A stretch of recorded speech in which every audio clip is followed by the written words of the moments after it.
La reine a été embrochée sur ces mouvements du prince Andrew par un historien royal, qui a déclaré à Express qu'au.uk qu'elle n'est pas toujours un très bon juge de caractère. La reine Elisabeth II, 96 ans, se prépare à diriger la nation lors des célébrations de son jubilé de platine la semaine prochaine. Un jour férié spécial d'événements marque les 70 ans de la reine sur le trône, une longévité qu'aucun autre monarque britannique n'a atteinte. Avant le jalon royal, un historien royal a pesé les points positifs et négatifs du règne historique de Sa Majesté.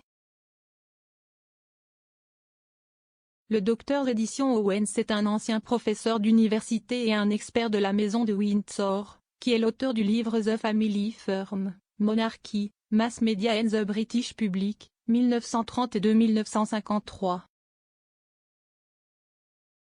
S'adressant à Express.co.uk, il a loué le leadership de la reine dans la famille royale, mais a également affirmé qu'elle n'était pas toujours un très bon juge de caractère. Il a déclaré « Je ne pense pas qu'un journaliste ait vraiment levé une loupe pour examiner sa personnalité et les décisions positives qu'elle a prises ainsi que les décisions négatives. J'irai jusqu'à dire, et je le dis avec hésitation, que la reine n'est pas toujours un très bon juge de caractère. Je pense qu'il y a deux exemples très frappants sur lesquels nous pouvons nous tourner. Elle aurait consenti à ce que le prince Andrew utilise le palais de Buckingham pour la désormais tristement célèbre interview de Newsnight, où il a cherché à effacer catégoriquement son nom. Puis plus récemment, nous avons vu comment la reine a donné à Andrew un rôle de premier plan lors du service commémoratif organisé en l'honneur de son défunt mari, le duc d'Édimbourg. Andrew a démissionné de ses fonctions royales en 2019 au milieu des retombées de son interview désastreuse avec Newsnight de la BBC, mentionnée par le docteur Owens. Le fils de la reine a discuté avec la journaliste Emily Maitlis de son amitié avec le délinquant sexuel condamné Jeffrey Epstein.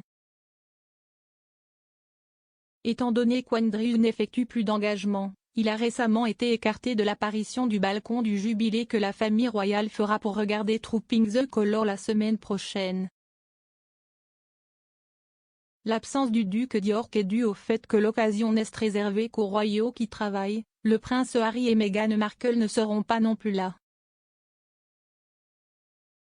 Cette année, l'une des accusatrices d'Epstein, Virginia Giuffre, a accusé Andrew de l'avoir agressé sexuellement et a poursuivi son procès civil contre lui aux États-Unis.